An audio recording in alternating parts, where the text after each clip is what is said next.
പണ്ട് പണ്ട് തിരുവനന്തപുരത്ത് നിന്ന് പത്മനാഭപുരത്തേക്ക് പോകുന്നത് ഒരു കാട്ടിലൂടെ ആയിരുന്നു. ഒരിക്കൽ അവിടെ ഒരു യക്ഷി വന്നുകൂടി. സുന്ദരിയായ സ്ത്രീയുടെ രൂപത്തിൽ അതിലെ യാത്ര ചെയ്യുന്നവരെ സമീപിച്ച് രക്തം കുടിച്ച് കൊന്നുകളയുമായിരുന്നു. യക്ഷിയുടെ ശല്യത്താൽ വലഞ്ഞ നാട്ടുകാർ പല മന്ത്രവാദികളെ കൊണ്ടുവന്നെങ്കിലും അതൊന്നും ഫലം കണ്ടില്ല. ഒടുവിൽ കിണമറ്റത്ത് ചെന്ന് കത്തനാരോട് സഹായം തേടി. അങ്ങനെ കത്തനാർ വനത്തിലെത്തി.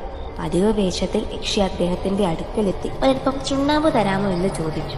കത്തനാർ കുറച്ച് ചുണ്ണാമ്പെടുത്ത് ഇരുമ്പാണിയിൽ വെച്ച് കൊടുക്കുകയും യക്ഷിയുടെ ശക്തി നശിച്ച് ആണി അവളുടെ നെറ്റിയിൽ തറയ്ക്കുകയും ചെയ്തു. കത്തനാർ അവിടെ നിന്ന് യാത്ര തിരിച്ചപ്പോൾ ഒരു ദാസിയെ പോലെ യക്ഷിയും പിന്നാലെ നടന്നു.